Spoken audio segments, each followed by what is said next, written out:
Pessoal, boa tarde a todos. Eu queria dar sequência com vocês no material da última aula e concluir essa, esse tópico da disciplina que trata sobre os bloquinhos ou os geradores de referência de trajetória mecânica.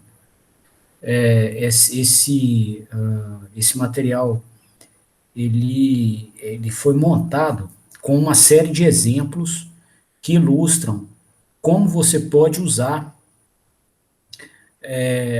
um inversor, né, com todo o seu firmware de controle, com a sua eletrônica de potência, mais a máquina elétrica, como um bloquinho construtivo para soluções de controle de movimento, para deslocar corpos no espaço de maneira controlada. Então, a gente está pegando esse mesmo módulo, esse mesmo bloco construtivo, esse mesmo tijolinho, e colocando em uma série de aplicações. Tá? Esse foi o exercício da última aula e que eu queria continuar hoje, para abrir a nossa mente sobre possibilidades que essas ferramentas que nós estudamos até agora nos possibilitam. Então, tem uma série de aplicações interessantes que ficam viabilizadas com esse material e para que a gente consiga, né, sintetizar essas soluções, é importante que a gente entenda, né, como usar o nosso módulo elementar, né, o nosso bloco construtivo da solução mecatrônica. E aí eu estou fazendo esse exercício com vocês. E aí a aula passada a gente pegou, né, e apresentou dois exemplos. Em um deles a gente estava montando o projeto conceitual de uma solução para tração de carga em movimento de içamento, onde a gente queria passar ao usuário, a pessoa que faz a interface com o veículo, a sensação de estar tocando um corpo de 13 quilos que está rodando no atrito, né, com atrito nulo no solo, e com um sistema viscoso acoplado a ele aqui de 50 newton por metro por segundo. Tá? Então, mesmo que a pessoa estivesse puxando aqui 10 sacos de cimento ou 10 sacos de café, de milho, eu queria que a pessoa não percebesse na sua mão a diferença de estar empurrando essa massa toda ou de estar empurrando aqui essa massa pequena. Tá? E que a gente pudesse, além disso, né, deixar a pessoa escolher a velocidade de deslocamento. Então, se ela correr, o carrinho corre com ela, levando toda a massa útil. Se ela parar, o carrinho fica parado esperando. Se ela tiver morro acima e parar, o carrinho fica parado sem descer. Se ela tiver morro abaixo, de soltar a mão do carrinho, o carrinho fica parado também. Né? Se ela quiser andar lento, tocando o carrinho anda lento com ela. Se ela quiser correr, o carrinho corre acompanhando ela. Tá? Então, é como se fosse um cachorro adestrado puxando 500 quilos aqui, né? Daqueles bem adestrado mesmo, que não fica dando arranco no seu braço quando você vai passear, segue bem a guia, né? Bom, aí vimos, né, como implementar essa solução. A gente poderia usar aqui a nossa solução, o nosso bloquinho construtivo, que é um inversor de frequência, né, operando em modo de controle de velocidade e recebendo como referência de velocidade, uma velocidade angular que faça com que o carrinho imite a velocidade que a impedância mecânica desejada, a impedância mecânica de referência se deslocaria. Tá? Então, a nossa solução aqui passa, né, pelo embarque dessa malha de controle aqui em um PIC, um Arduino, um DSP, né, que vai rodar esse código e vai com isso produzir na sua saída uma referência de velocidade que vai ser aplicada à entrada analógica do inversor. Um sinal analógico que a gente vai colocar nas entradinhas analógicas do inversor. Tá? A gente repetiu a mesma proposta, né? Colocamos de novo um comando na entrada analógica do inversor, né? aqui está o nosso bloco construtivo, desde o comando de torque até a ponta de eixo da máquina, com a saída desse comando de torque. E o nosso segundo exemplo versava aqui sobre a síntese, né, de uma solução para ajudar um fisioterapeuta ou um terapeuta ocupacional a, a, a promover um exercício a um paciente onde ele percebesse na sua mão fechada, né, empurrando aqui um cilindro, né, preso a um cabo de aço, e ela percebesse a mesma força de reação que a água faria, tá? Mesmo a seco.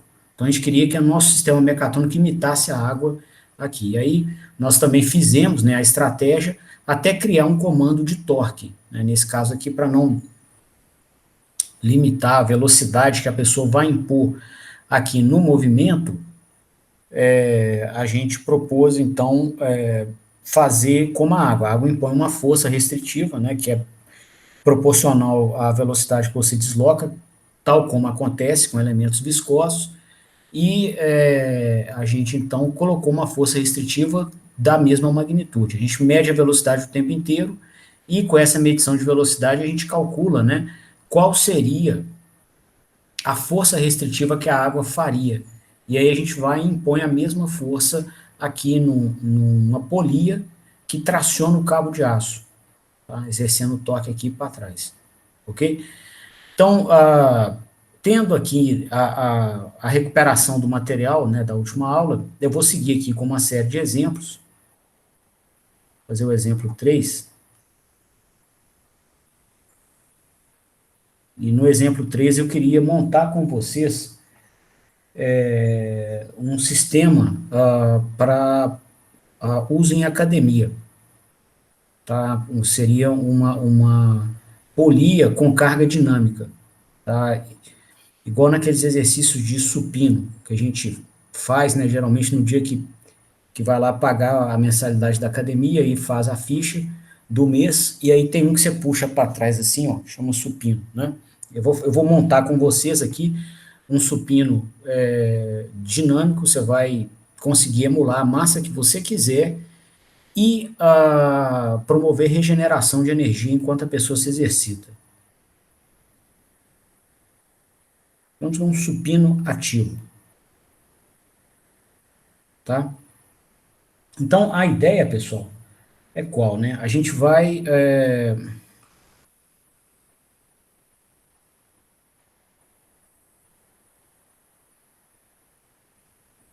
criar uma solução mecatrônica aqui, onde a gente vai ter uma polia igual a de um supino mesmo, aqui vai ter um cabo de aço, né? E aqui vem uma barra metálica onde a pessoa segura. Então, a barrinha aqui, aí a pessoa vem e segura a barrinha,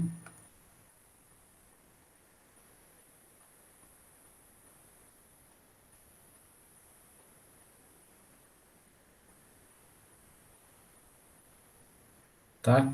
E aí ela faz uma força para baixo. Então, a força humana aqui é para baixo, ok? Aí no supino tradicional, né, a gente vai ter uma massa, né, alocada aqui conectada ao cabo de aço e alocada do outro lado da polia, né? E aí quando a pessoa vai ganhando mais condicionamento, a gente aumenta a massa, né? Eu queria colocar aqui um sistema mecatrônico onde você conseguisse escolher a massa que você quer que a polia emule, tá? Então eu gostaria de conectar aqui nesse eixo uma máquina elétrica, né, ligada a um inversor de frequência, e o que vai ter que acontecer? Para que esse acionamento, né, opere emulando aqui a massa que não vai existir mais, vai ser só o acionamento, né? Como essa massa ela impõe movimento restritivo, desculpa, força restritiva ao movimento da pessoa para cá, nós vamos criar torque eletromagnético com a máquina nesse mesmo sentido aqui, ó. Né? Tentando promover uma rotação contrária àquela que a pessoa impõe enquanto ela faz o sistema descer, né? Então, em algum momento aqui, no movimento de descida, né, nós teremos o torque e a velocidade angular em sentidos opostos, né? E essa velocidade angular vai ser imposta pela pessoa. Nós não podemos escolher essa velocidade, né? Lembrando, se a gente chegar na planta mecatrônica, no nosso bloquinho construtivo, que é esse aqui de cima, e escolhermos uma referência de velocidade e, consequentemente, posição, né? Uma é a integral da outra e a outra é a derivada da uma, né? Então, quando a gente escolhe uma referência de trajetória mecânica, o sistema não vai deixar o usuário do supino escolher a velocidade, não, tá? Ou seja, a pessoa vai ter que fazer o exercício na velocidade que o acionamento impõe. O acionamento potencialmente vai ser muito mais forte que a pessoa e ele vai botar o torque que precisar para que o sistema se desloque na velocidade que o cliente escolheu. Ou seja, ele trabalha para zerar o erro de velocidade, colocando o torque que precisar. Aí a pessoa não vai escolher a velocidade que aquilo desce mais não, vai ser o sistema que vai escolher, tá? E fica pouco natural nessa aplicação. Essa aplicação é a pessoa que tem que escolher a velocidade com que isso se move, né, com que a barra que ela está segurando se move. Né? Então, a velocidade é ela que escolhe. O sistema de exercício, ele impõe restrições quanto à força. Ele impõe a força resistente ao movimento. Tá? Então, pessoal, para que isso funcione, né, se o sistema vai emular uma força P qualquer, né, essa força peso, né, ela promoveria aqui um torque, né, da gravidade no mesmo sentido que o torque eletromagnético da nossa máquina, o que o torque eletromagnético da nossa máquina vai produzir, é o mesmo sentido de rotação, tá? Então, se você quer emular uma força-peso qualquer, essa força-peso promoveria um torque que é dado pelo peso que você quer emular vezes o raio da polia. Então, se eu fizer o torque eletromagnético do acionamento atingir o mesmo nível do torque que a gravidade faria, eu vou dar à pessoa a mesma sensação de estar puxando aquele peso durante o exercício. Tá? Então, o nosso sistema aqui seria implementado da seguinte maneira, ó, nosso gerador de referências, ele vai receber como entrada o peso de referência que a pessoa quer que o sistema emule. Tá? Que é o peso que está na ficha do aluno da academia. E aí, igual a gente comentou, com esse peso ser multiplicado pelo raio da polia, né, você tem um torque que a gravidade faria. E aí o que você faz? Você configura o inversor para que ele imponha um torque eletromagnético igual àquele que seria promovido por esse peso. Né? E aí, já que você quer que o sistema opere com esse torque, o que nós vamos fazer? Nós vamos configurar o inversor de frequência para operar em modo de regulação de torque. Aí lembrando aqui, ó, do nosso bloquinho construtivo, que é esse aqui, ó, você pode escolher que ele opere regulando trajetória mecânica, velocidade, posição, ou regulando o torque diretamente. Tá? E aí, nesse caso, a gente vai falar com o inversor, com um parâmetro do inversor, ó, você vai operar regulando o torque. E aí, em um outro parâmetro, você vai falar com ele, ó, a sua referência de torque está, por exemplo, na entrada analógica 3. E essa referência de torque vai ser um sinal que vem do nosso gerador de referências, que naquele caso ali pode ser um Arduino, por exemplo, tá? Que vai fazer esse cálculo aqui, ó, ele vai chegar aqui, fazer só essa conta, tá? Ou, em alguns inversores mais sofisticados, você consegue implementar esse bloquinho dentro do próprio inversor, tá? E aí você fala que a saída desse sistema lógico é a referência de torque, tá? Nem todos é possível fazer isso, tá? Então, a gente vai contar aqui que não seja, tá? E aí aqui a gente vai, então, né,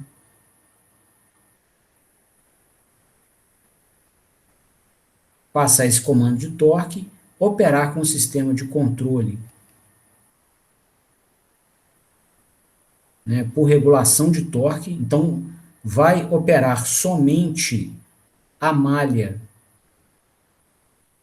do controlador de torque, né, qualquer um daqueles que a gente viu, o controlador de torque direto, o indireto, o DTC, tá?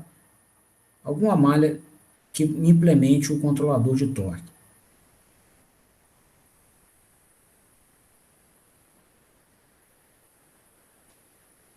E esse regulador de torque vai criar comandos para o inversor, que vai alimentar o motor, e o motor, por sua vez, vai botar o torque no eixo. Aqui é a saída do nosso bloquinho construtivo.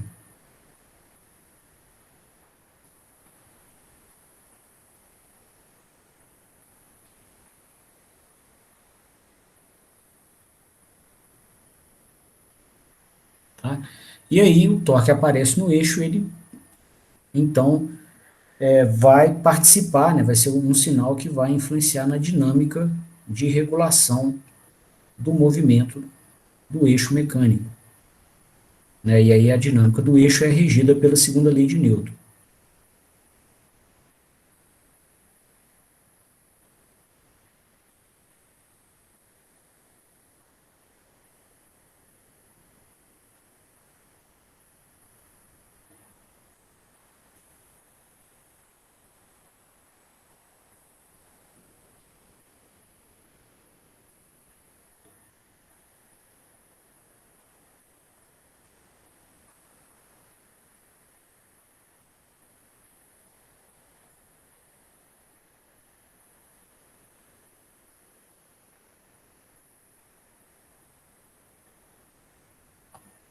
Tá? Tá aqui a solução. E a gente observaria, né, nessa solução que você ainda pode pegar a energia que o acionamento subtrai aqui do ser humano e injetar essa energia na rede elétrica. Tá? Vou observar aqui que a maior parte do tempo, ó, o sinal de torque ele está contrário ao sinal de velocidade. Ó. O torque eletromagnético é o torque que a máquina desenvolve, ele no movimento de descida do supino, quando a pessoa está puxando a barra para baixo, tá, o torque está promovendo um efeito de rotação para puxar a barra para cima. Então, o usuário impõe uma velocidade angular, né, correlata a um movimento de descida da barra, e a máquina elétrica impõe um torque, né, com uma intenção de rotação para cima, tá? E aí vai acontecer igual o supino da academia mesmo, assim, esse tem um peso fixo. Se você quiser, né, que a barra desça na direção do seu corpo, você vai ter que fazer uma força maior do que a força peso. Aqui vai acontecer a mesma coisa. É quando a pessoa fizer isso, né, a gente vai ter velocidade num sentido e torque no outro. Então a potência que a máquina desenvolve, tá, que é o produto do torque pela velocidade, ela vai ser, né, negativa, né, porque a pessoa é que está alimentando ali o eixo mecânico e a gente configurou o sistema para operar frenando. Tá? Então, durante o movimento de descida, tá, o sistema vai gerar energia elétrica. Essa máquina, na descida, vai operar em modo gerador. Tá? Então, se você ainda usar uma solução na eletrônica de potência que viabilize a regeneração de energia para a rede, enquanto a pessoa malha, você está gerando energia. Tá? Numa academia grande, isso aí pode ser substancial. Ok? Bom, aí você pode falar assim, pô, mas beleza, na hora que a pessoa desceu a barra, a gente vai ter, né, esse efeito de regeneração. E na hora de subir, né, se esse torque aqui continuar em sentido anti-horário, e a velocidade também foi em anti-horário, né, aí a gente teria, né, a velocidade não estaria mais aqui, ela estaria aqui na subida, né, aí a potência não é mais negativa, né, então no movimento de subida, né, essa potência é positiva, é fato. E aí você não está regenerando mais, também é fato, né? Agora, você pode, né, ter na subida um torque menor do que o da descida, de tal forma, né, que o balanço da energia que a máquina recebe na descida, ou que a máquina converte de mecânica para elétrica na descida, seja maior do que a potência que ela gasta, né, da rede para fazer subir. E outra opção que você tem é o seguinte, colocar um pezinho somente de contrapeso, tá, 5 quilos, e aí você implementar torque nulo pela máquina na subida, de deixar só o pezinho fazer com que isso suba. E na descida, né, você vê lá uma galera, né, nesses negócios, puxa 30, 40, 50 quilos, e aí se você tiver um pezinho só de 5, tá, você faz com que os outros, por exemplo, a pessoa quer puxar 50 quilos nisso aqui, os outros 45, quem faz é o motor. Aí vai dar regeneração também, e na hora de subir você põe torque nulo e deixa o pezinho de 5 quilos só, né, manter o cabo de aço tracionado para a barra voltar, tá? Então, dessa maneira aqui, a gente conseguiria ter um sistema regenerativo. A pessoa malha e ele regenera, tá? Aí você pode embutir também outras gentilezas, né? Por exemplo, a pessoa está chegando no final da série, né? Você pode, se você perceber, por exemplo, que a velocidade está baixa, você pode abaixar o torque também um pouquinho, né? Para dar um leve para a pessoa. Então ela está fazendo lá, sobe e desce, é o sinal do torque eletromagnético está lá, né? Então está descendo, digamos que o torque naquele sentido anti-horário seja negativo, ó. Aí ela põe um torque constante negativo, depois zera o torque para subir a barra, depois a pessoa comandou para descer a barra, ela sobe o torque também bruscamente, depois ela cai enquanto a pessoa sobe, está repetindo a série. Aí vai para a terceira puxada, subiu, vai para a quarta puxada, subiu, e aí, só um minutinho, só conectar o computador na fonte aqui, só um minuto.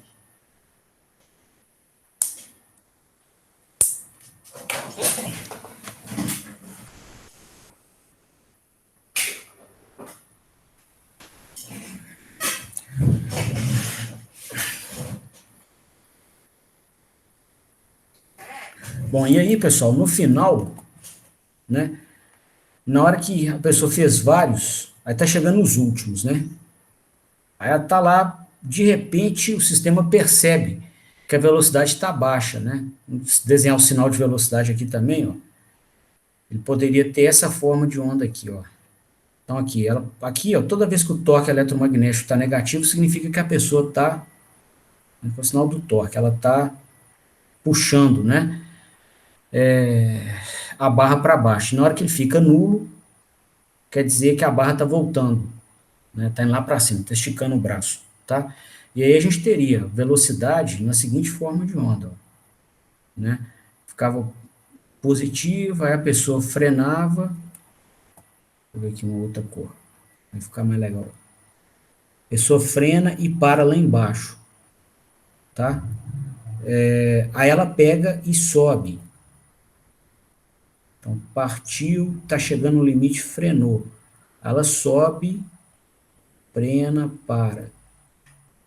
Ela desce, puxa para as costas dela, vai frenando. Quando ela puxou, a barra até encostar nas costas, parou a barra, vai subindo a barra. Vamos dizer que subindo aqui a velocidade fica negativa. Ela está fazendo isso, ó. E aí foi fazendo toda a vida, tá aqui a velocidade mecânica.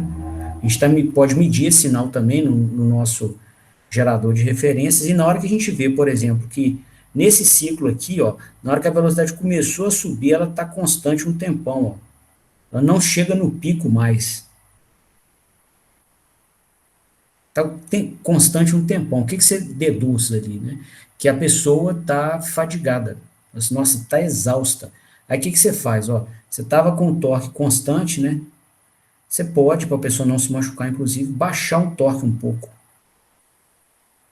tá? De tal forma que ela consiga vencer a resistência do acionamento e aí a velocidade sobe. A velocidade subiu, você pode ou, né, manter esse nível de torque ou subir um pouquinho. Aí depende, aí dá para, né, conversar com um profissional de educação física para ele ensinar para a gente qual que é a melhor estratégia, né, para que a pessoa não se machuque. Eles chamam isso de leve na academia, né? A pessoa está miando, aí chega alguém e dá aquela empurradinha na barra para dar o leve para a pessoa conseguir completar o exercício, tá? Então você tem como embutir esse tipo de gentileza. Você pode ter ciclos variáveis, né? Esse torque resistente pode começar baixinho e no meio da atividade ele crescer, depois ele voltar a ficar baixo. Se quiser se explorar algum ganho fisiológico, né, que o profissional de educação física queira explorar, né, ou um fisioterapeuta, tá? Enfim, você tem possibilidades criativas à vontade aqui, né? Basta chegar aqui no nosso gerador de referências e marcar ele aqui, ó, e montar a lógica de geração da referência do comando de torque.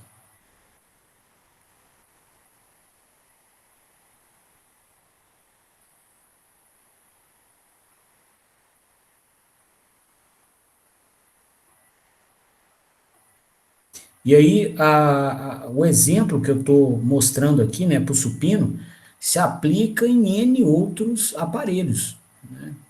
Todo aparelho que desse aí que tem, né, se tem uma polia com massas, né, que se opõem ao movimento da pessoa, quase todos eles podem receber um acionamento nessa natureza, né? Os equipamentos de remada, né, tem isso aí também.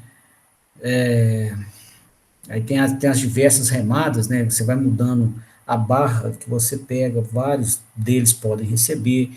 Então, assim, a solução aqui, ela é muito versátil, tá?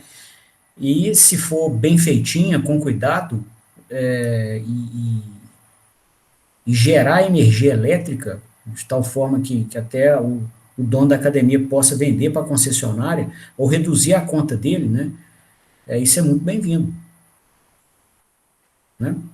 É uma opção aqui. Usamos de novo o nosso mesmo bloquinho de Lego. A nossa solução de controle de movimento. Inversor, controlador, inversor e motor. Tá aqui, ó. Deixa eu salvar essa aula.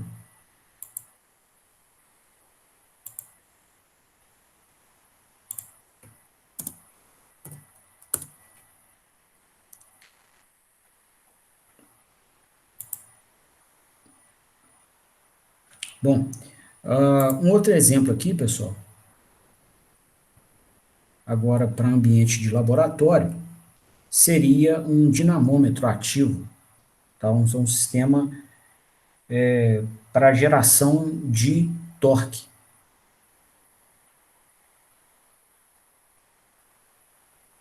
Um torque de carga ativo. Tá? Em laboratório de mecânica é chamado de dinamômetro de rolos.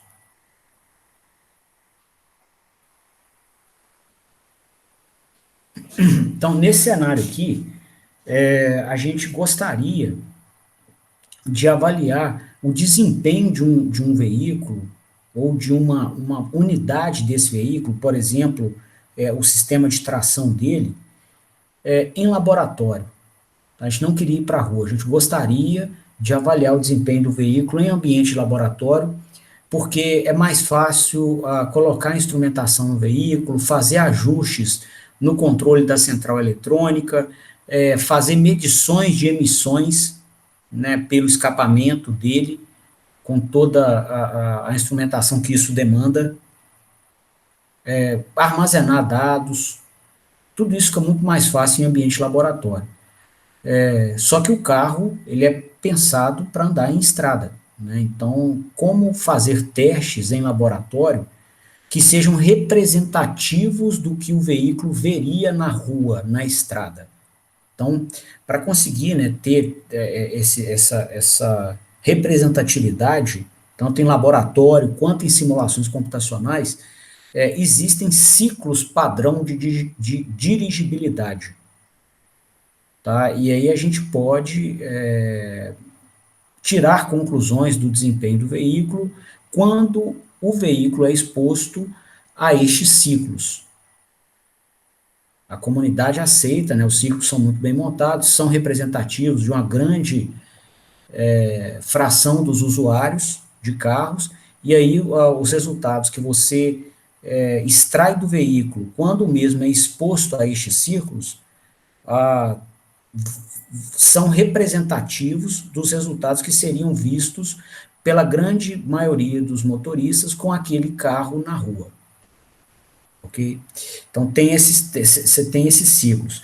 E aí você pode, com o carro em laboratório, forçá-lo a operar nestes ciclos. Né? Para isso, o que você faz? Você coloca o veículo numa estrutura chamada de dinamômetro de rolos.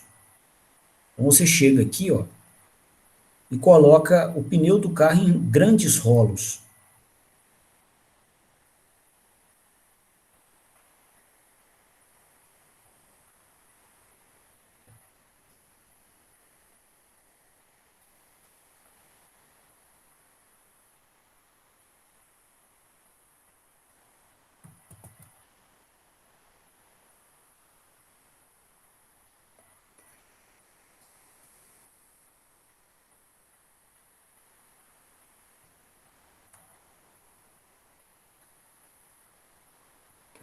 Então tá aqui o veículo,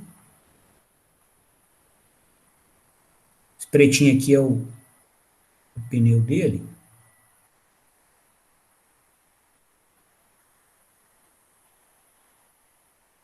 e esses dois cilindros prateados são aqui os rolos do dinamômetro de rolos.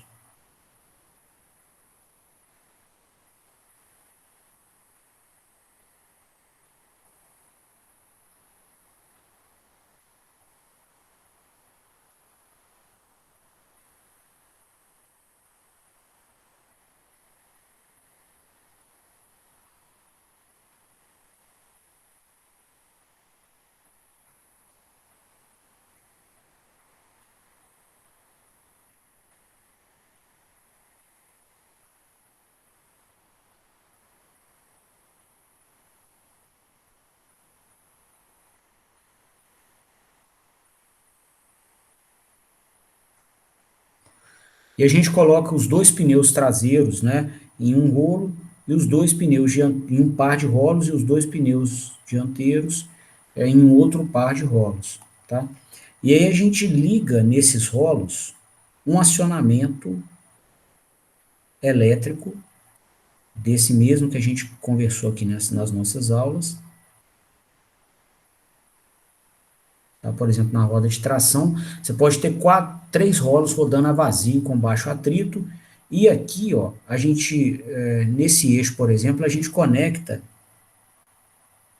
o nosso acionamento elétrico.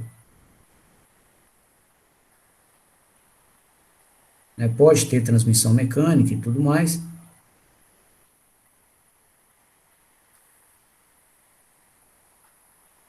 Vem o inversor,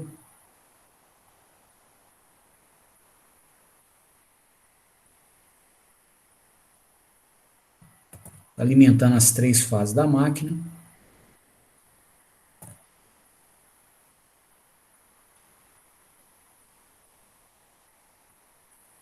E aqui vem as três fases da rede de energia.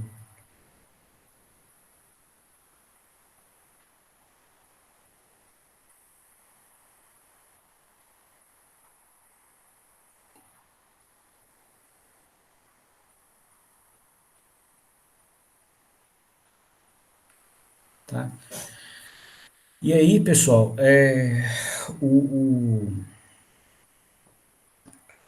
dinamômetro pode ser configurado para impor um dado nível de torque de carga no eixo, né, que seja compatível ao torque de carga de algum ciclo padrão que se queira testar o veículo, tá? Então, o que aconteceria? Aqui, né, em torno aqui do eixo da roda, a gente vai ter o torque da máquina a combustão interna, tá? O rolo que está em contato com ela vai oferecer um torque contrário, né? Então o rolo vai rodar para cá, de acordo com o torque eletromagnético que o motor impõe, e nesse contato aqui ele vai promover um movimento rotativo para cá, ó, que vai ser o torque de carga percebido pelo veículo, tá? Só que o torque é uma grandeza de eixo, né? O mesmo eixo mecânico, ó. Então, o torque da carga é o próprio torque eletromagnético que o motor impõe. Então, o que pode acontecer aqui? A gente deixa, né, com que a central eletrônica do carro escolha o seu torque, né, o torque que a máquina a combustão interna vai impor, né, e a gente coloca um torque eletromagnético que seja igual à carga que a gente quer que seja emulada na roda do veículo, de acordo com um ciclo de dirigibilidade qualquer. Tá? Então a gente vai pegar os pontos do ciclo,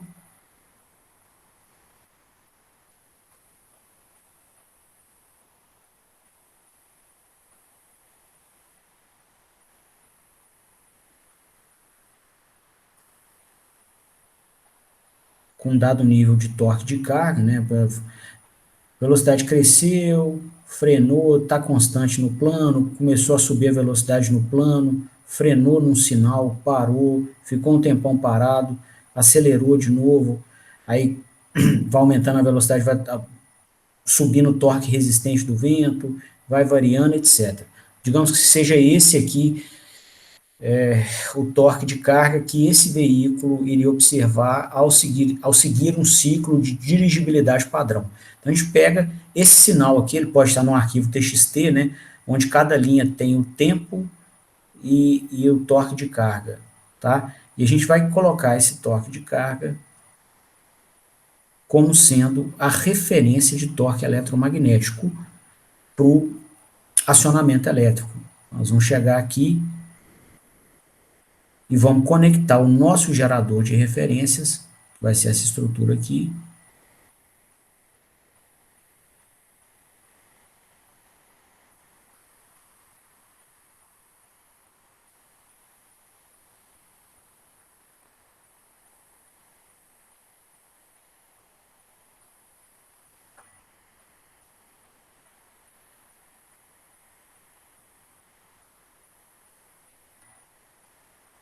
ao nosso sistema de controle de movimento,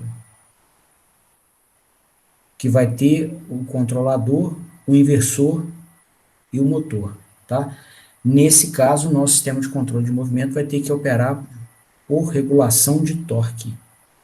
A gente vai ter que receber nessa entrada analógica o comando de torque eletromagnético em cada instante de tempo, tá? Então nós vamos operar aqui o sistema em modo de regulação de torque. Então o nosso controle vai ser feito por regulação de torque. Tá? São as malhas Vamos então empregar as malhas de controle dos controladores de torque que a gente estudou na semana passada e retrasada. E aí o que, que eles farão por nós? Né? Eles vão pegar esse comando de torque e reproduzir no eixo da máquina o torque que foi pedido na entrada. Tá? E aí, né, com esse torque no eixo, agora a gente já está na ponta de eixo mecânica, a gente vai ter a dinâmica do eixo regida pela segunda lei de Newton. Somatória dos torques é o torque de aceleração. Divide pelo momento de inércia, você tem aceleração, integra a aceleração, você tem a velocidade, e integra a velocidade,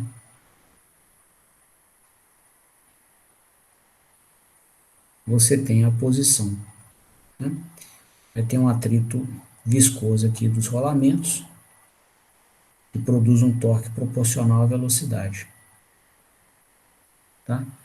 Tá aqui o nosso sistema, o projeto conceitual do nosso sistema do dinamômetro de rolos. Tá? Também pode ser implementado com inversor regenerativo. Né? Então, enquanto ele está emulando carga ao veículo, ele vai ter torque aqui nesse cilindro, num sentido, e a velocidade mecânica da máquina vai estar em sentido oposto, tá? Em boa parte do tempo. Então, aqui também há oportunidade de regeneração. Tá? Agora, de tudo, né, o mais nobre da solução não é regenerar, é uma oportunidade, né, se for um dinamômetro de rolos que é usado constantemente, é um adicional que o produto tem. Tá? O mais bacana dele, assim, o destaque dele é na emulação de cargas da rua. Isso é sensacional. Você não está na rua e você está colocando o veículo às mesmas condições de carga que ele iria experimentar na rua, pelo menos no sistema de tração, né? Obviamente os esforços torcionais aí devido a guinagens e tal não estão aí, o carro não está virando para a direita ou para a esquerda, mas ah, os esforços correlatos à tração do veículo, a translação dele, esses estão muito bem representados aqui, né? Observa de novo que a gente usou aqui, ó, né, o mesmo bloquinho construtivo que a gente usou nos outros três exemplos, né? Então, o que, que a gente tem aqui? Controle, mais o inversor, mais o motor. Foi a mesma coisa aqui no nosso supino ativo. Aqui a gente tinha também esses três elementos, também operando em modo de controle de torque. Ó. E aqui, ó, salvo diferenças na capacidade de torque, tá? É o mesmo equipamento. Ó. Um controlador de torque, um inversor e um motor. Inclusive as mesmas malhas de controle para o controlador de torque. Aqui embaixo também. Ó. Mesma coisa. E fora do supino ativo, no nosso sistema de fisioterapia para emular a água, a mesma coisa. Tá? Que eu até tinha esquecido de escrever, eu vou escrever aqui. Ó. Aqui também, ó, ele recebe comando de torque na entrada. Então é um controlador por regulação de torque.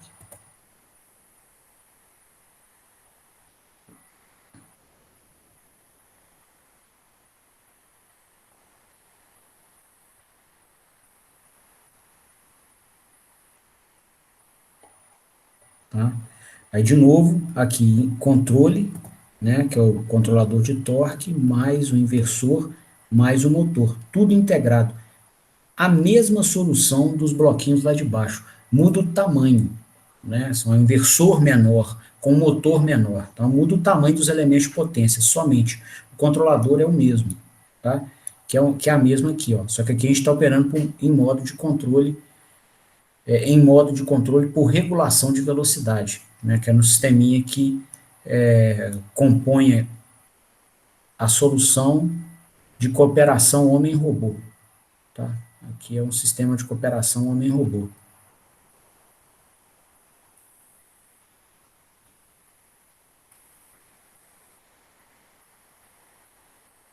primeiro exemplo, que é do carrinho que translada grandes massas para a gente, multiplicando a nossa força. A gente escolhe como que ele vai transladar. Mas quem faz a força, quem multiplica a nossa força para tracionar a carga útil é o robozinho. Então o ser humano escolhe as referências de trajetória e o robô multiplica a força humana para que essas trajetórias que o ser humano deseja efetivamente apareçam no carrinho. Tá? Então, cada elemento da cooperação usa o que tem de melhor. Né? O robô tem capacidade de produção de torque e força, né? E o ser humano já é muito bom para calcular trajetórias no espaço. Então, cada um deles faz um papel no sistema de tração da carga. Tá? Bom, vamos fazer mais exemplo nessa linha para a gente ganhar cada vez mais fluência, né, com a solução.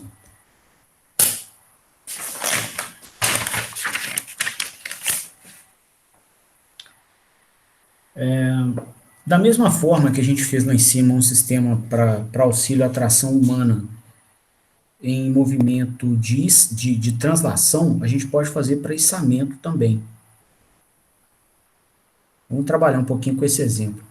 Muita gente machuca as costas trabalhando com içamento de carga. No meu doutorado eu fiz uma pesquisa a respeito e vi, eu esqueci o nome do autor, mas está lá a referência a ele na minha tese, uma pesquisa de um profissional de educação física inclusive, que mostrava que 17% das pessoas que trabalham com içamento de cargas em construção civil, 17% é basicamente um sexto, né? Então, de cada 6 pessoas, uma delas vai contrair problemas músculo-esqueléticos após 10 anos na atividade. Tá? E assim, você não precisa ter trabalhado, né, como servente de obra para saber o tanto que é pesado. Tá? Tirar saco de cimento, por exemplo, de um lugar para outro, do caminhão do depósito para outro canto e tal, é muito pesado. Tá? Então machuca mesmo. Para atividades no campo também, né? Pegar saco de milho, de feijão, tá? Dos mais diversos legumes, é muito pesado. Tá? Isso acontece também em Porto, ok? Então, assim, uma solução dessa é bem-vinda. Ela é muito bem-vinda. Então, vamos pensar como desenvolvê-la usando o nosso bloquinho construtivo aqui, nossa solução de controle de movimento. Ok? Então, aqui, de novo, né, um sistema de cooperação homem-robô,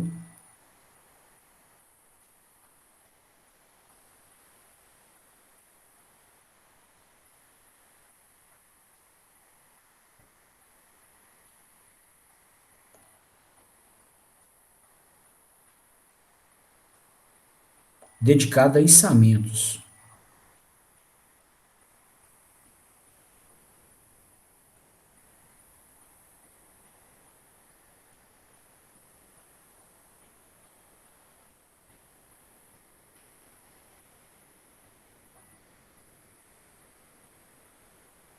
Né? Então, um sistema desse, pessoal, ele poderia ser implementado de mais de uma maneira, né? Eu vou propor uma aqui, pelo menos o projeto conceitual, né? De ser implementado dessa maneira aqui, ó. A gente poderia ter aqui 2 bancais, por exemplo,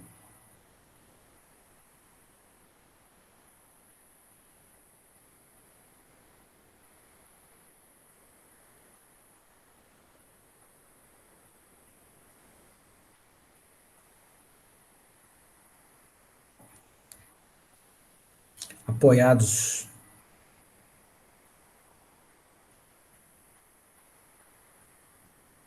em uma base,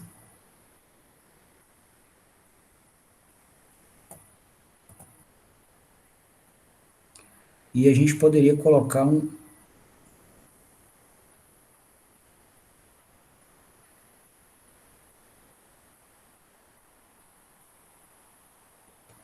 o eixo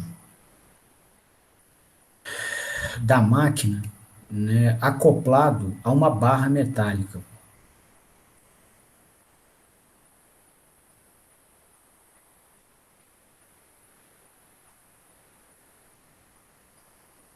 Né? Essa barra metálica ia passar do outro lado do mancal e a gente encontraria a máquina elétrica aqui nessa ponta de eixo.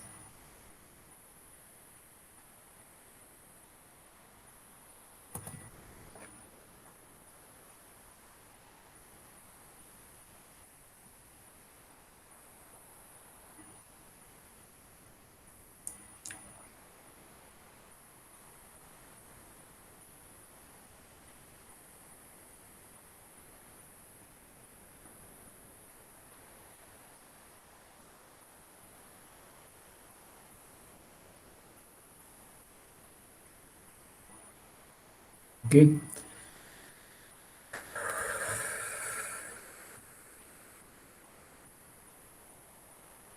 Então, a extensão aqui da ponta de eixo.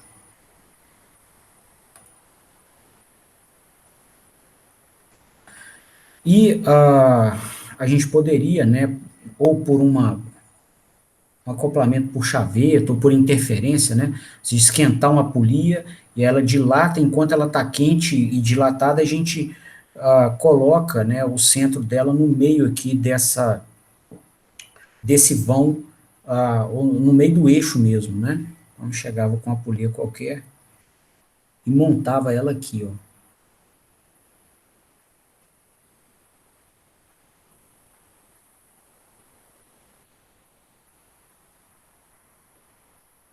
Tá?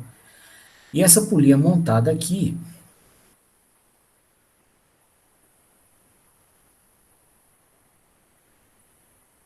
né, poderia ser conectada a uma barra qualquer rígida, né? Tem mais de um manipulador mecânico que possa ser usado, que eu estou propondo um somente, tá? Você tem uma barra rígida, que não é um cabo de aço flexível, tá? Seria uma barra rígida mesmo, montada aqui, de alguma maneira.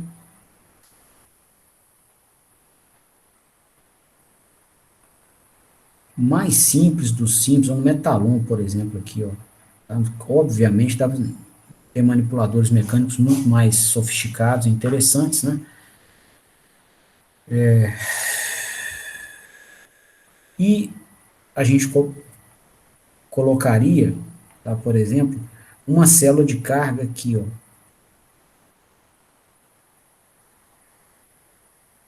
nesse ponto, vou afastar ela um pouquinho.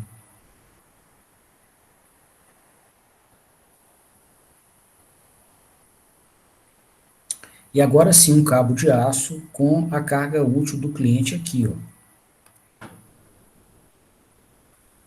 A carga que você quer içar.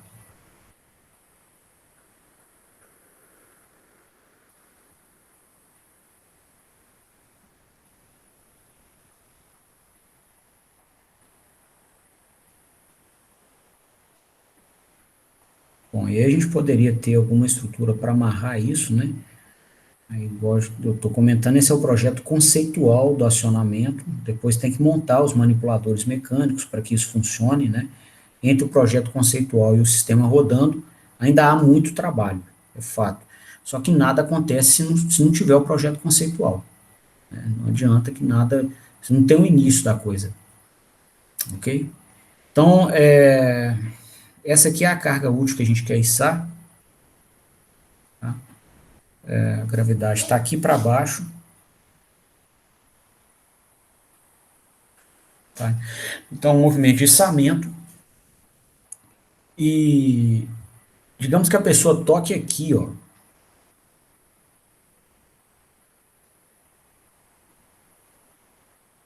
com a mão dela,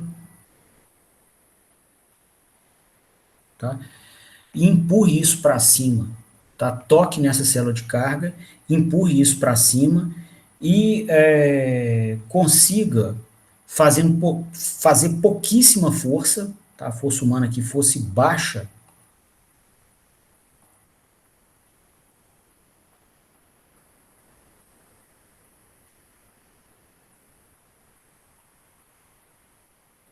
né? Digamos que assim, para pessoa, você podia emular até um sistema de carga com gravidade nula, né? Para a pessoa perceber carga nula, tá? Agora, para ela ter, né, pelo menos a sensação de estar fazendo alguma força, tá? Você poderia emular essa força humana aqui, ou deixar para que a pessoa percebesse na sua mão somente uma força de 10 newton, por exemplo. 10 newton é um kgf. Tá? Era como se ela tivesse içando um pacotinho de sal, aqui de 1 quilo de massa, tá? E nessa ponta aqui pode ter um saco de cimento. E a pessoa só ia fazer aqui na célula de carga a mesma força que ela faria para içar um pacotinho de sal. E na verdade ela está içando um saco de cimento, tá? Como fazer isso, né, com o sistema mecatrônico, ou seja, outro sistema de cooperação homem-robô, onde a gente quer novamente multiplicar a força humana, deixar o ser humano escolher, né, onde que esse corpo vai, como que esse corpo vai se deslocar no espaço, né, quanto ele sobe e em que velocidade ele vai fazer isso. Então, o ser humano escolhe a trajetória dessa carga útil no espaço. E o robô, né, o robozinho que a gente fez aqui, esse braço robótico, faz a força necessária para que essa trajetória seja replicada, ou seja, rastreada, né, no espaço. Então, como fazer isso? Né? Vamos pensar. Vou completar a mesinha aqui que tem os mancais.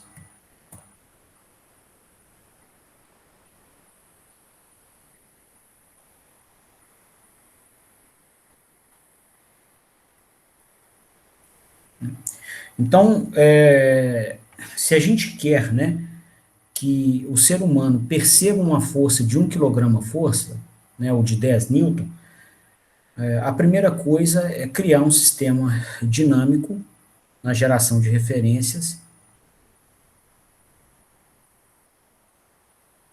que tem uma estrutura realimentada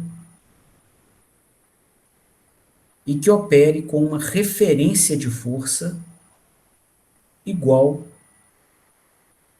a 1 kgf.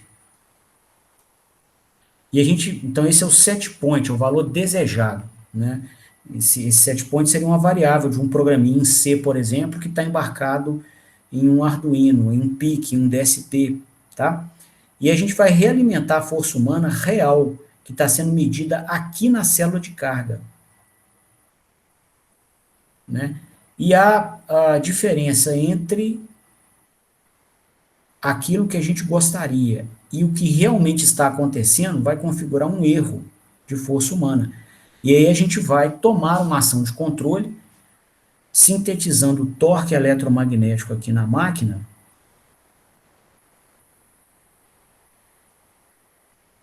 de alto desempenho dinâmico, ou seja, o torque variando muito rápido, para que esse erro se anule. Realmente a pessoa tem a sensação de estar içando 1 kg-força o tempo inteiro, né? Então, para fazer isso, essa é a filosofia, né, a diretriz do nosso sistema de controle, a gente vai pegar esse erro de força, tratá-lo aqui num compensador, um PI, por exemplo, você tem um ganho proporcional,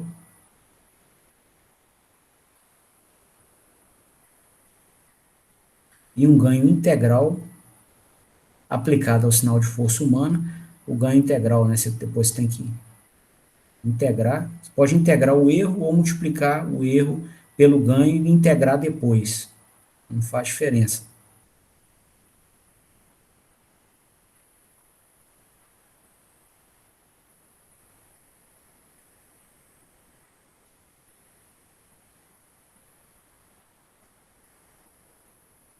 Somar aqui as saídas dos dois compensadores e criar daqui um comando de torque eletromagnético.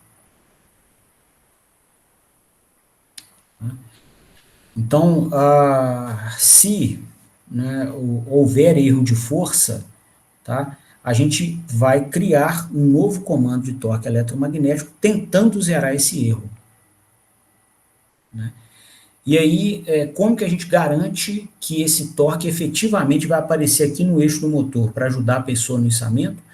Nosso bloquinho construtivo.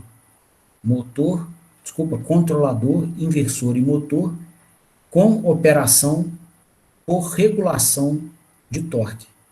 A gente vai chegar aqui na entrada analógica do inversor, colocar este comando de torque eletromagnético e avisar ao inversor que nessa entrada analógica, por exemplo, a entrada analógica 1, a gente está aplicando o comando de torque eletromagnético e que é para o inversor operar com o controlador por regulação de torque.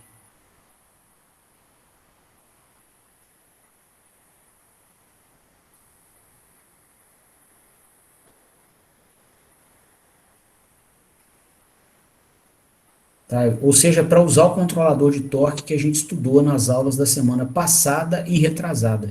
Seja o controlador de torque que o inversor tenha embarcado no seu firmware. Controlador vetorial, controlador vetorial direto, indireto, ou o DTC. Tá? E aí, operando, né, em modo de regulação de torque, o que vai acontecer? O inversor vai colocar no motor, vai aplicar, né, aos terminais do motor a tensão que precisar para que o comando de torque efetivamente apareça no eixo mecânico da máquina.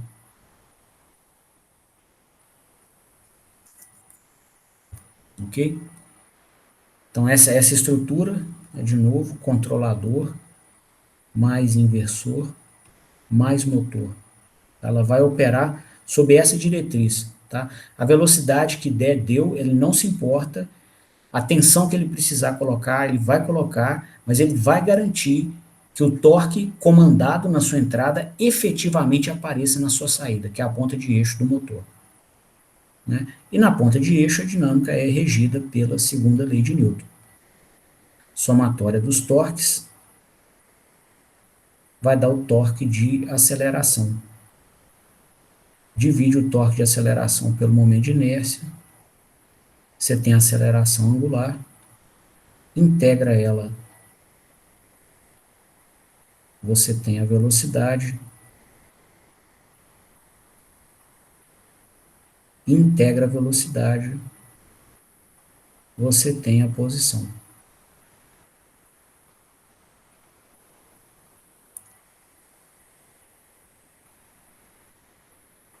E aqui está o torque de atrito viscoso dos rolamentos. Pequenininho, mas a gente representa, né?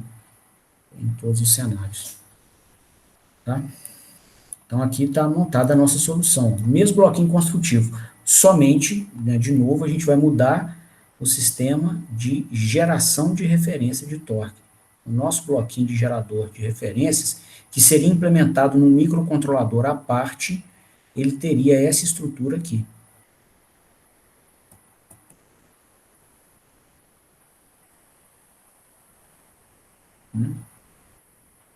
E a gente precisaria de algum firmware, do firmware, né, que tratasse com a realimentação da força humana medida na célula de carga, que vai aparecer nesse sinal aqui, ó. Esse sinal é o sinal que vem aqui da célula de carga, tá? Aí tem que ter uma eletrônicazinha para tratar desse sinal. Tá? Nada também de... né, vai fazer unidades de condicionamento de sinais à base de amplificadores analógicos, tipicamente. Filtros, ganhos, somadores de offset. Basicamente isso. Aqui está o nosso gerador de referências. Tá vendo? Repetimos a mesma estrutura dos demais exemplos. Ó. Mudou o manipulador mecânico e as diretrizes que levam ao comando de torque. Mas o bloquinho construtivo fundamental é o mesmo.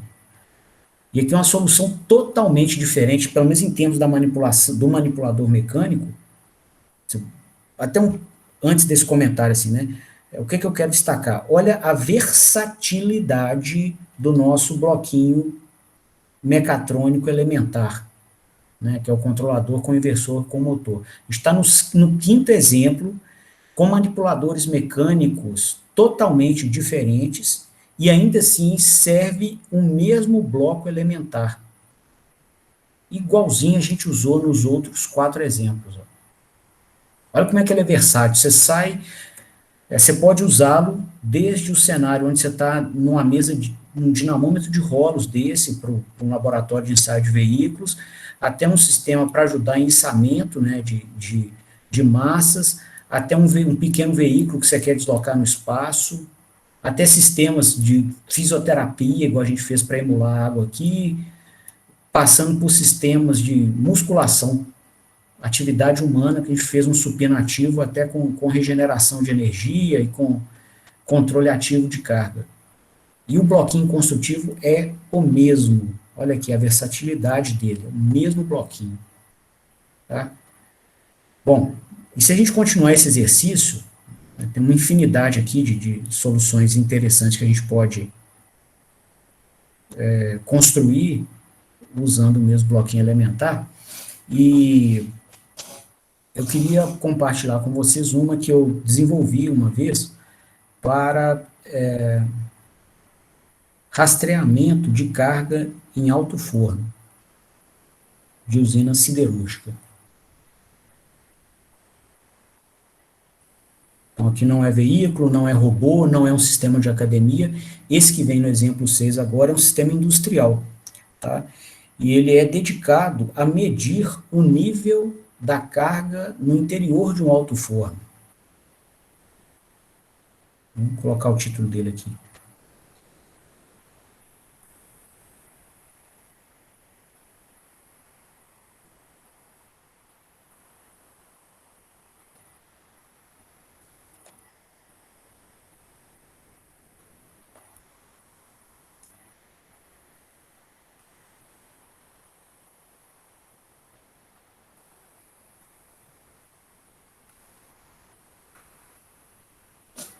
Então, esse sistema, pessoal, ele compreende uma solução mecatrônica onde a gente tem que mandar um corpo metálico, chamar de pera, dentro de um alto forno e, com ela, medir a altura do nível da carga.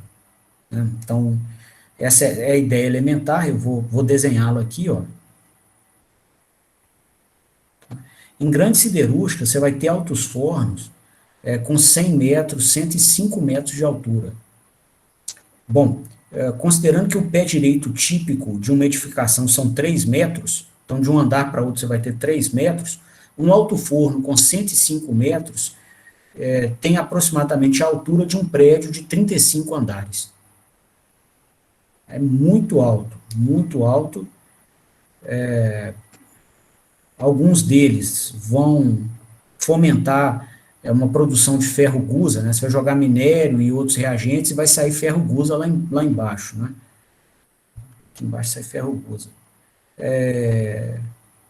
Alguns deles vão produzir 3 milhões de toneladas de gusa, 2 milhões de toneladas de gusa por ano. Milhões de toneladas. Tá? Então, é muito grande, é muito bruto, não é? Você tem a entrada de carga aqui do forno, né? Que o pessoal tem todo um controle, os metalurgistas é que são especialistas para trabalhar com ele, né? Na reação química que se processa, e eles têm todo um cuidado para injetar carga aqui na parte superior do forno, né? E que você coloca carga, você vai colocar carvão, né, que vai ser o elemento calorífico, igual carvão de churrasqueira, né? Você precisa de carvão aqui para produzir calor, para poder derreter o minério e formar o gusa. Tá? Isso ultrasinteticamente dizendo. Tá? Aí na carga aqui vai o carvão, vai o minério, né? Aglutinado em sinter ou em pelotas, tá? E outros reagentes químicos que os engenheiros metalurgistas precisam, ok? E aí, essa reação vai se desenvolvendo, né? E você vai ter em um determinado nível aqui uma camada de ferro gusa, tá? E a equipe de controle de processo precisa saber a altura que isso aqui se encontra, tá? Seja com relação ao chão ou com relação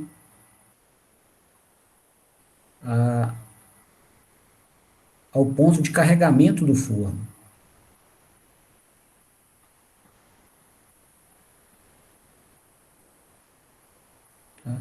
De alguma forma você tem que saber essa altura aqui, porque eles vão conseguir, né, dosar a saída de material, a entrada de material novo, né, no topo, a saída de ferro gusa na base.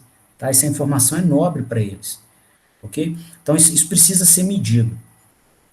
E é muito difícil você fazer um sensor aqui dentro do alto forno por ultrassom, por exemplo, ou por é, laser, né? Porque você tem gás aqui, ó.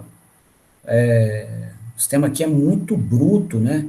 Então você tem gás a alta pressão para todo lado, sabe? Deslocamento de ar. Então, imagina tentar medir isso aqui com ultrassom, por exemplo. Você vai mandar vai tentar deslocar o som aqui, né, numa frequência maior do que 20 kHz, ele não vai chegar aqui na carga, né? Não adianta, vai refletir antes, tá? Então, o pessoal usa como solução um corpo metálico, parece um hidrante desse que a gente vê em prédio de combate a incêndio, que se chama pera. Esse é o nome que é dado a ela na siderurgia.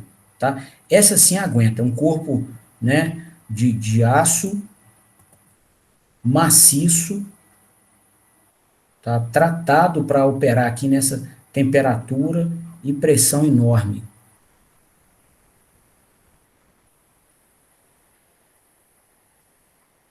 Pera.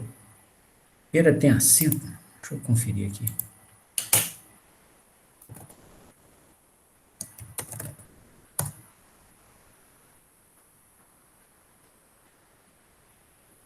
Não, não tem. Vou tirar meu assento aqui. Então, né, a gente vai lançar a pera e ela vai ser conectada a,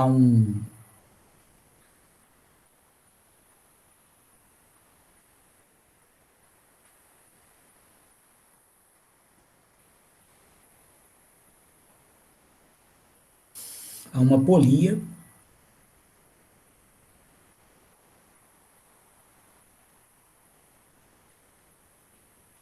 de raio conhecido,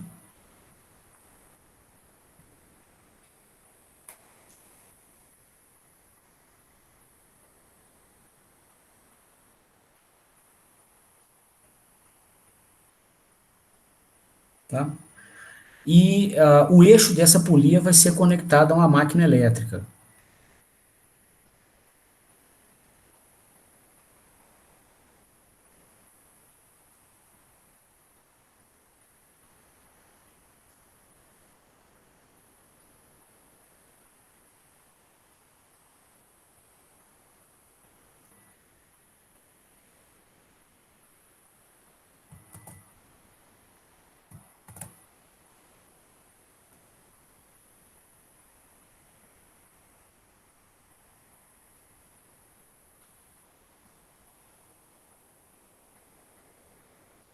tá?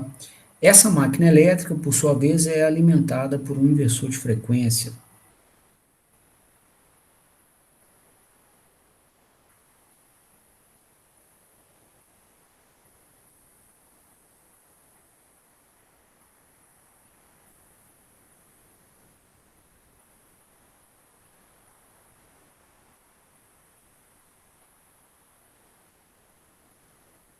que está no nosso bloquinho construtivo elementar. O controlador vai dentro do inversor, né? O inversor tem a eletrônica de potência e tem o firmware de controle também.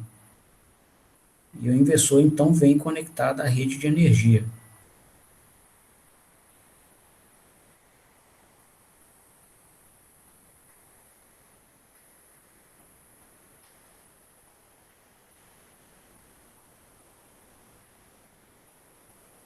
tá? Bom, então essa é a estrutura do sistema. Mas e aí, como medir? Tá explicado o contexto, eu precisava explicar para a gente poder ter fluência aqui no nosso raciocínio, né? E explicado o contexto, como medir essa altura, né? Então, primeiro ponto, né? É possível medir essa altura caso a gente instale um taco gerador aqui numa ponta de eixo, ou um encoder, tá? Que é um sistema de medição de posição angular. A gente até extrai sinal de velocidade a partir do encoder, mas o encoder, por excelência, mede posição angular. Então, ele vai medir, com relação a uma dada referência, θ igual a 0 graus, ele vai medir o ângulo aqui onde um ponto qualquer do sistema se encontra. Tá? Bom, a gente sabe, né, que o deslocamento de um ponto qualquer aqui na extremidade da polia, o H ali, vai ser R vezes θ. Né, igual V igual ômega R, né, para velocidade de translação e velocidade angular. Para o deslocamento no sentido de translação e para a posição angular, o H, né, o deslocamento de translação é igual ao raio vezes o deslocamento angular. Então, se de alguma maneira a gente medisse o deslocamento angular, né, a partir de um ponto de referência, a gente poderia subir a pera até o topo aqui da estrutura e marcar, né, H igual a 0. E aí, na hora que começar o movimento dela, a gente poderia, né, medindo a posição angular e o tempo inteiro pegando a medição que está chegando do nosso encoder e multiplicando pelo raio para ter a altura que a pera desceu. Só até aí, beleza, nada muito complicado, né? Tranquilo. Só que é o seguinte, você não sabe o nível da carga, você está usando ela, inclusive, para medir o nível de carga para você, ó. Tá? Você não sabe, você tem... Um alto forno, eu acho que é algo mais próximo do que a gente chamaria de um dragão, tá? Esse negócio cospe fogo lá dentro, não tem... Ninguém sabe o nível da carga que está lá dentro. A pera, inclusive, é o nosso rapazinho corajoso para entrar ali dentro e conseguir medir, tá? E acontece o seguinte, ela vai descer, ela tem que se manter em movimento até tocar a carga. Na hora que ela toca a carga, ela tem que parar. E aí, as equipes de operação vão tirar a ferro-gusa aqui por baixo,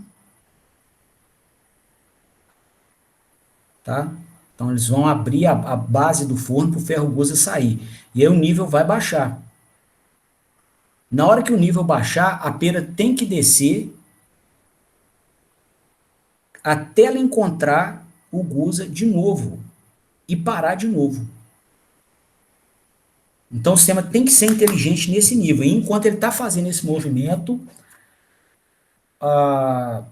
algum sistema de automação, um PLC, está calculando a posição dela. Tá? Então tem que ser...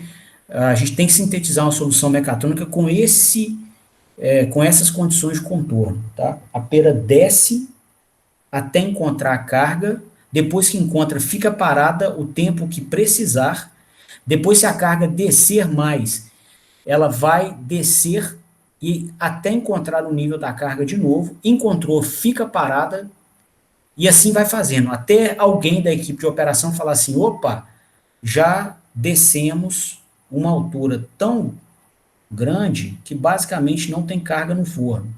Recolhe a pera lá para o alto, enche de carga espera o tempo de reação do processo e começa a buscar a altura da carga de novo. Tá? Então, esse é o processo que a gente vai atender. Bom, e aí, para isso, né, para atender, né, a esse cliente com essa demanda mecatrônica específica, o que a gente vai fazer? Né? Como que a gente pode usar aqui de um inversor comercial para atender a essa demanda? Tá? Então, o que a gente observa aqui? Tem dois níveis de carga que vão aparecer aqui no eixo da máquina muito distintos. Tá? Então, enquanto a pera está no ar,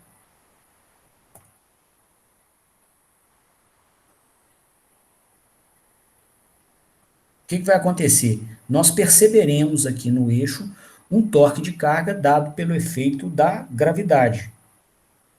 Quando a carga toca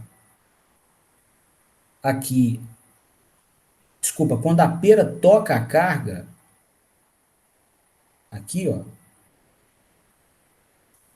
né, o que vai acontecer? A, a, a, no próprio contato da pera com a carga, vai ter uma força de ação e reação, né, onde o peso da pera vai ser rejeitado pela própria força normal da carga. Né? É um par ação e reação. E aí, nós vamos perceber um torque de carga baixinho aqui no eixo do motor. Então, é um sistema que tem uma carga elevada enquanto ele está flutuando no ar, porque ele tem que rejeitar a carga da gravidade. Né? Quando ele toca a carga do forno, a própria carga, né, funciona como uma base de apoio. Né? Ela vai, então, rejeitar o efeito da gravidade. É ela que vai apoiar a pera. Tá? Então, o que acontece aqui, pessoal? A gente pode construir uma solução mecatrônica para isso, onde a gente mude a referência de velocidade de acordo com a carga detectada no eixo da máquina. Tá?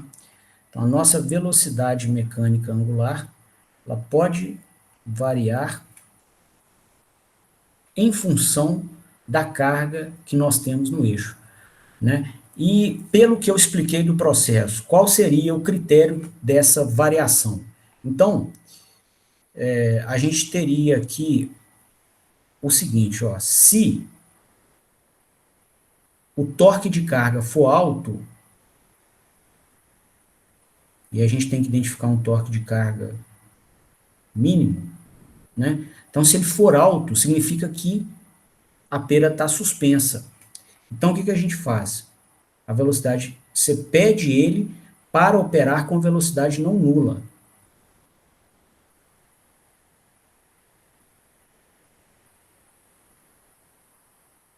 Ou seja, é para descer.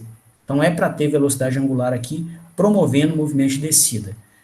Quando ela toca, quando a pera toca na carga, o que vai acontecer? Tá fácil para o motor manter velocidade constante, ó. Porque antes, a manutenção de velocidade constante significa que o quê? A gravidade já está impondo torque aqui para baixo, a máquina elétrica ia ter que impor um torque eletromagnético em sentido contrário e igual ao torque da gravidade. De repente, quando a carga toca, desculpa, quando a pera toca a carga, manter velocidade constante fica fácil, porque o torque de carga vai despencar. Tá? Uma vez que agora, a gente pode usar aqui, ó, a própria carga do forno para apoiar a pera azul. Tá? Então, manter velocidade constante, pensando com a segunda lei de Newton, né? Então, a partir do momento que a pera toque o forno, tá? A gente vai ter grande parte da força-peso rejeitada pelo contato com o forno. Então, o torque de carga aqui também vai cair muito. Tá? É a mesma coisa que você está segurando aqui um saco de arroz suspenso em cima da mesa com uma corda. Tá? Na hora que você apoia o saco de arroz na mesa, você vai perceber que vai aliviar para o seu braço na mesma hora. Igual você chegar com sacola de compra do supermercado. Você está com ela içada, está pesado. Você botou no chão, botou em cima da mesa, você vai perceber, né, a rejeição, a diminuição da carga no seu braço na mesma hora. Tá? Bom, então, quando isso acontece, a gente nunca sabe, mas a gente fica monitorando. E aí a gente faz um teste, ó. Se o torque for alto, for maior que um valor mínimo, quer dizer que ela não está tocando a carga. Se ela for pequena, se ela for menor do que um valor mínimo, significa que ela tocou a carga.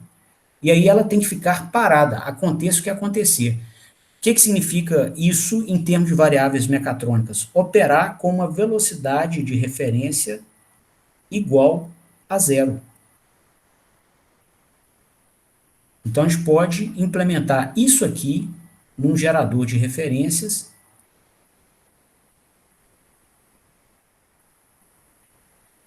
e disponibilizar na sua saída um comando de velocidade.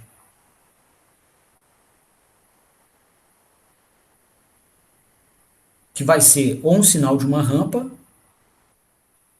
né, para ele seguir, né, vai subir com a dada aceleração, depois ficar constante. Essa que seria a rampa de referência aqui. Então pode ser ou um sinal de uma rampa ou sinal nulo.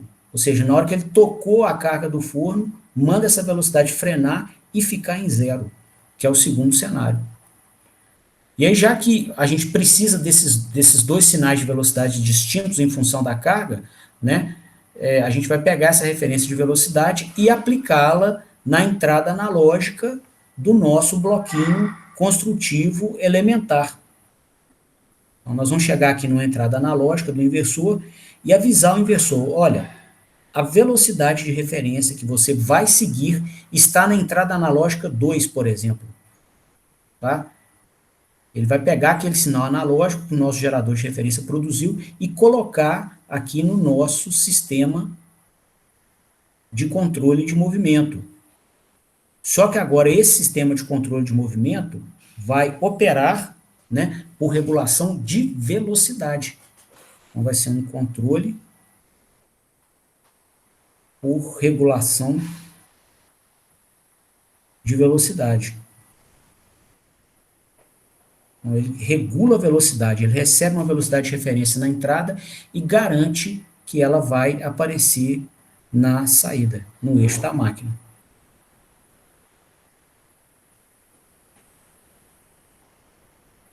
Tá? E nosso bloquinho elementar está aqui de novo, controlador com inversor com motor. O mesmo que a gente poderia comprar para as outras soluções que a gente mostrou nos exemplos anteriores. Tá? Só ia mudar a capacidade de corrente e torque, mas são os mesmos equipamentos. O firmware do inversor é o mesmo, por vezes. Vai mudar alguns sensores, mas os bloquinhos das malhas de controle são os mesmos, mesma coisa. Tá?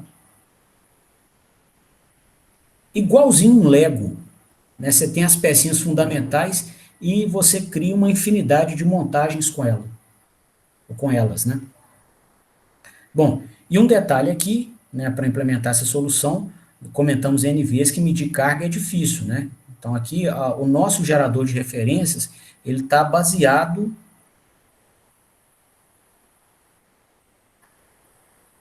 na medição de torque de carga, que não é fácil de se fazer, né? E a gente sabe, por extensas horas trabalhando com o modelo da máquina, que, né, se esse inversor, por exemplo, tiver o controlador de torque implementado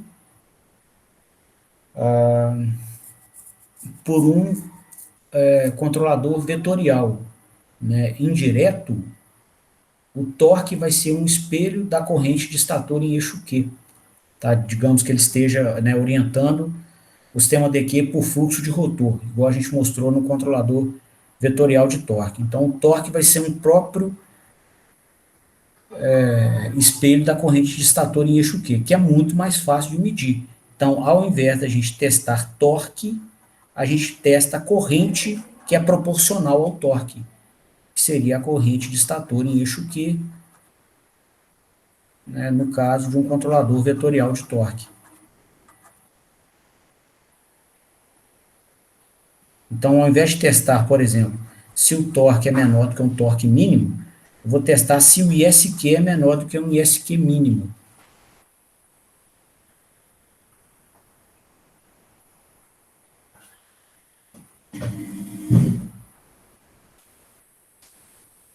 E,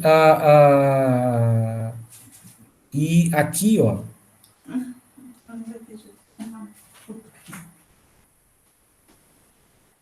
né, embaixo a gente vai testar se o ISQ é menor do que um ISQ mínimo. Tá? E a gente vai realimentar esse ISQ, né, tomando ele aqui da saída da máquina.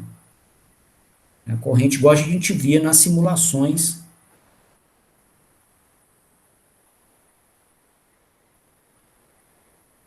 que a gente fez na teoria de máquinas, né?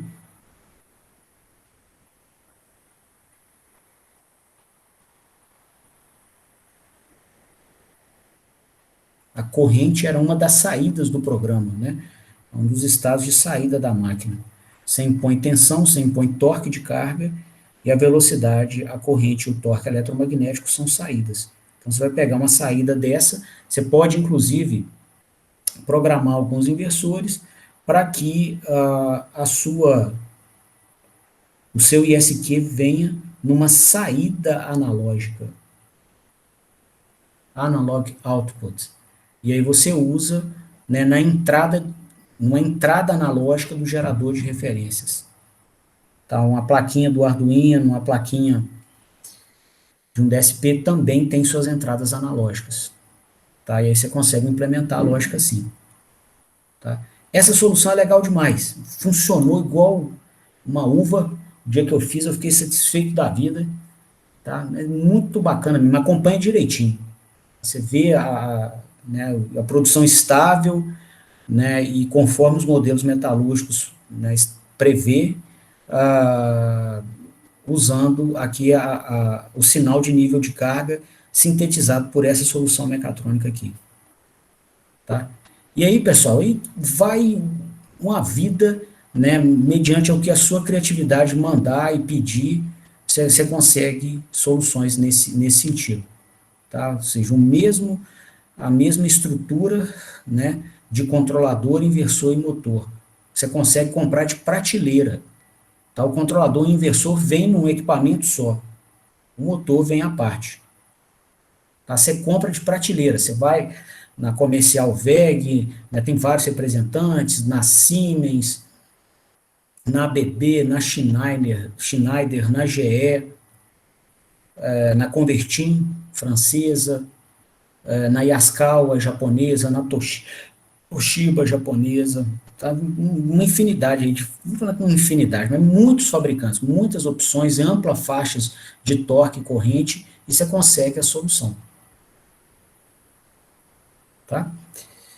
Bom, eu vou parando por aqui então.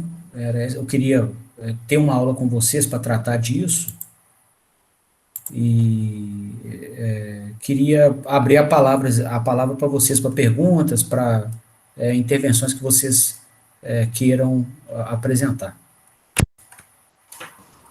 Ô, Leonardo, Eu? tem uma pergunta aqui. Sim. Em alguns trechos da aula, você comentou sobre o uso da placa Arduino nessas aplicações. Certo. Eu penso a respeito disso, que normalmente é feito um projeto com o microcontrolador T-Mega embarcado em alguma placa para ser inserido. No caso, é possível você fazer o projeto com essa placa que é comprada comercialmente? Tipo a Arduino Uno, Arduino Nano, visto que elas são mais para aplicações didáticas, né? Ô Bruno, é possível, eu mesmo já fiz. O que acontece? A placa, ela tem que ser escolhida conforme o tamanho do código que você quer embarcar nela. Tá? Então, a gente viu aqui nos exemplos da aula que tem alguns geradores de referência que são mais complicados e tem outros que são mais simples, um código menor. Tá? Então, você vai escolher, né, o seu kit de desenvolvimento Arduino, né, que vai ter o ATmega lá embarcado, de acordo com a complexidade do seu código, né? Então, essa é uma condição de contorno. Outra coisa, muita gente vai pegar um Arduino desse, né? A proposta dele, assim, até você começar a ter algum desenvolvimento muito rápido, né? Sem se preocupar com a configuração de N periféricos, né? Assim, no caso de um DSP, por exemplo, você vai ter que configurar bit a bit uma série de periféricos, né? E no caso de um Arduino, você não precisa. Então, é um ponto bom dele. Só que um ponto ruim é o seguinte, ele, por exemplo, não roda o laço principal que ele precisa executar com uma frequência fixa, tá? Então, se o seu código tem ifs, por exemplo, e pode ter tempos de execução distintos, por executar mais linhas de código num cenário que no outro, você pode também ter um tempo de execução do laço principal diferente, tá? E aí, todo o projeto dos filtros digitais que você vai fazer, isso tudo fica comprometido. Então, um cuidado a se ter, né, com o Arduino buscar na internet uma forma de fazer ele operar aquela função que vai no laço, numa rotina de interrupção, mediante um temporizador. Então, toda hora que esse temporizador, por exemplo, atinge uma contagem de 25 microsegundos, por exemplo, né, você vai e gera um sinal para ele rodar a rotina de interrupção. Aí, na rotina de interrupção, né, ou seja, o controlador ele vai ser interrompido, o microprocessador vai ser interrompido pelo temporizador. Né? E aí, nela, você vai rodar um código desse aqui. Ó. Aí, acabou, o temporizador é zerado, você recomeça a contagem e depois de mais 25 microsegundos, pum, gera o sinal e roda a rotina de interrupção de novo. E aí rodou ela, né, passou 25 microsegundos da geração da última interrupção, você gera de novo. Tá? Então, esse seria um cuidado para se usar um Arduino que vai contra o que tipicamente se é implementado. O pessoal não roda, né, a função do controlador principal com base de tempo fixo, com períodos de amostragem fixos. Isso seria prejudicial. Tá? Já no DSP, isso já, várias famílias, né, isso já fica mais amarrado. Tá? Mas os dois chegam no mesmo lugar. Porém, no caso do Arduino, você tem que tomar o cuidado, né, de baixar uma rotina de temporização ou de geração de interrupção com base no temporizador. E aí você configura o temporizador para gerar interrupções de tantos em tantos microsegundos para que ele opere. Entendeu? Ô, Léo, no caso, o clock, né, do processador, ele tem que estar meio que bem definido, né, digamos assim, né, para você conseguir mensurar isso, né, porque pelo que eu estou entendendo, às vezes o clock do processador, ele meio que varia, né, do Arduino, né. Não é isso. O clock do processador é fixo, tem um gerador de clock que gera uma frequência de clock fixa. O que varia é o tempo de execução do seu código. E esse tempo de execução tem que ser fixo. Por quê? Esse tempo de execução vai ditar de quantos em quantos segundos você vai mandar a sua referência de velocidade ou torque para o inversor. Isso tem que ser feito numa base de tempo fixa. Por quê? É um sistema digital, né? Todos os projetos aqui, filtros, controladores, né? Eles são feitos com base numa frequência fixa de processamento. A geração, o modulador PWM, né? Todos eles têm uma base de tempo fixa para um ciclo completo de execução desse laço. Tá? Que geralmente é um período muito menor do que o período de clock. Só que no caso do Arduino, a execução do código principal do Arduino, tá? Se tirou ele da caixa, carregou um código, vai rodar, a execução desse código não respeita um tempo mínimo. Ele acaba o laço e volta no próximo. Se a execução do primeiro laço durou 20 microsegundos, a do próximo durou 10, a do outro durou 30, a do outro durou 100, a do outro durou 5, ele não se importa, tá?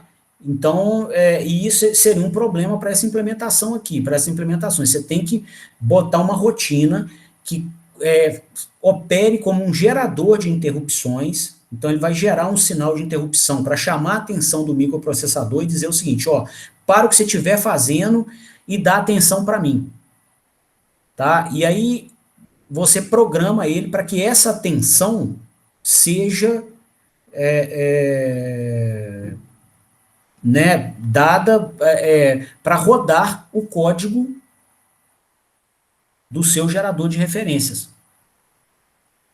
E aí ele roda o gerador de referência e só vai rodar de novo após passado um tempo fixo que você programou. Tá? Então, é nesse sentido. A frequência de clock, não, ela é sempre fixa. Entendeu? É a frequência de execução do código de geração de referência, não a do clock. Isso tem a ver com essa linha, com essa pegada que eles chamam de sistemas críticos, né? Seria um tipo de sistema crítico? Não. Que é tipo em tempo real, que o sistema computacional tem que meio que rodar em tempo real, quase assim. Né, sim. Aí sim, justamente. O sistema tem que rodar em tempo real. Eu não sei assim, ao que se refere o termo crítico, né, que ele é usado em vários contextos, né, então não sei o contexto específico que você se refere, mas esse cenário aqui, Freud, é o tempo real, né, ele é uma aplicação para rodar em tempo real. Para que ela funcione, esse código inteiro, né, toda a solução vem embarcada num programa, tá? Esse programa todo, né, aqui considerando a geração de referência e o controlador, mais o modulador PWM, ele tem que ser feito em um período fixo. Esse tem que ser feito em um período fixo. Entendeu? Entendi. Obrigado. Falou nada. Mais alguma dúvida, moçada?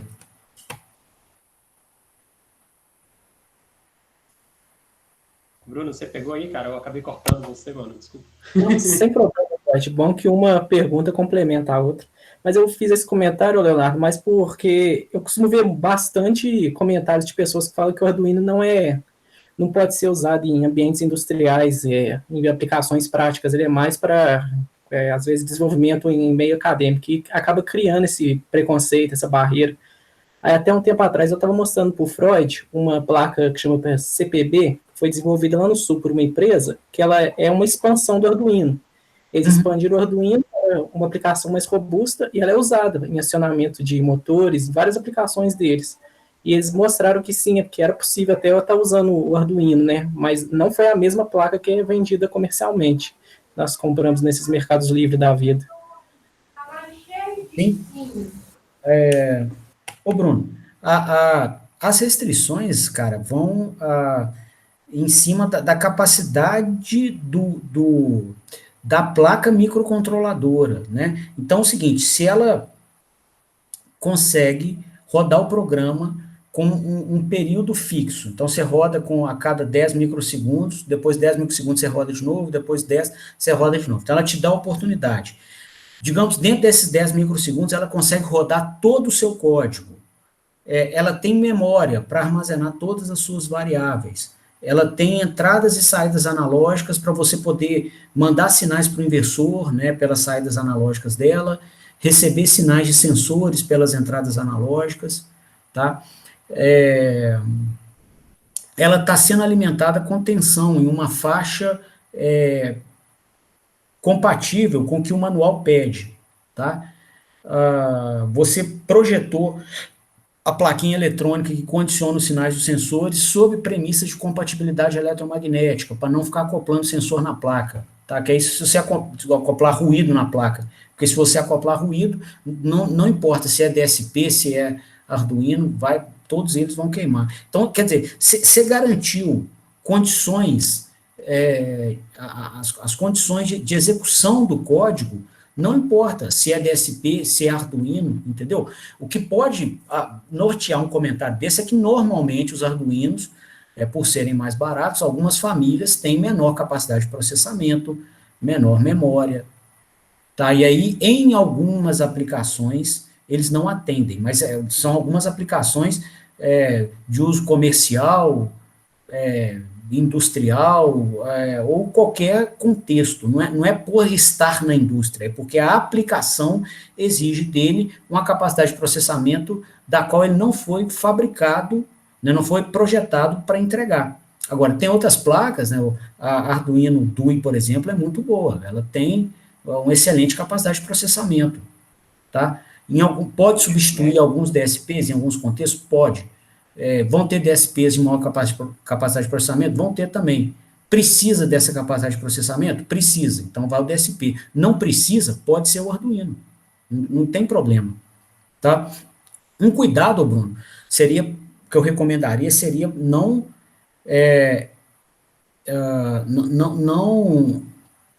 equipar essas soluções com um microprocessador, tá? Porque tem diferença, né? Você tem os microcontroladores e os microprocessadores. Aí, no caso dos microprocessadores, você vai ter os Raspberry da vida, tá? Então, se você vai mexer com aplicação industrial, você quer todo o seu software eletrônico dedicado para aplicação. Tá? Então, é por isso até que ele chama microcontrolador. Ele é focado na aplicação que você está executando. Ele não roda nenhum código em segundo plano. No caso de um microprocessador, não. Você comprou um Raspberry, ele tem entrada para mouse, ele tem entrada para teclado, então ele tenta emular um pequeno computador de, né, baixo custo. Ele é muito competente para isso. Só que, por vezes, você está rodando uma aplicação industrial qualquer, se você acoplar sinal na entrada USB, que é a do mouse, ele para de rodar a sua aplicação industrial para executar a rotina de interrupção de mouse, que não é prioridade. E você não consegue, em muitos deles, desconfigurar o atendimento ao mouse. Olha para você ver, e o mouse não tem nada a ver, pô. E às vezes você não está com o mouse lá, mas o ambiente tem acoplamento de sinal eletromagnético, ele interpreta que algum sinal acoplado ali era um mouse mexendo. Entendeu? Então, assim, esse aí já é uma diferença mais brutal mesmo, de concepção da solução microprocessada. Tá? Agora, entre os microcontroladores, aí você vai ter DSPs, Arduinos, os PICs, tá? Todos eles podem equipar soluções que demandem, né, um controle dedicado, né, sem periféricos em volta, pedindo atenção do microprocessador, tá? Mas, e eles só rodam aquela rotina.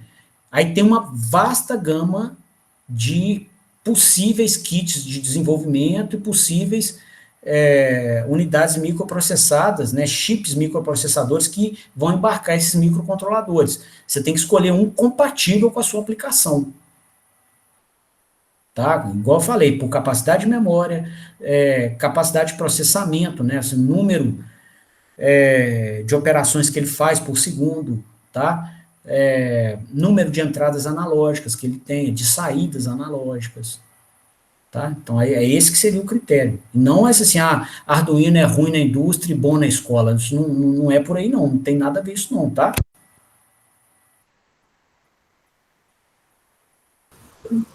Entendi, agora ficou mais claro, né? Porque normalmente a gente pega isso em comentários mesmo, né? Aí a gente acaba acreditando, né, que o Arduino não pode ser usado em certas aplicações.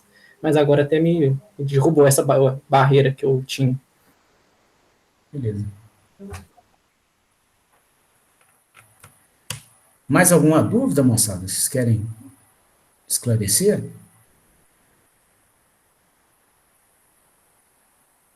Então, beleza. Eu vou encerrando aqui, então, hoje. Queria agradecer a presença. A gente se vê, então, de novo amanhã, às 17 horas. Tá? Até mais, então. Boa noite para vocês. Boa noite, até amanhã.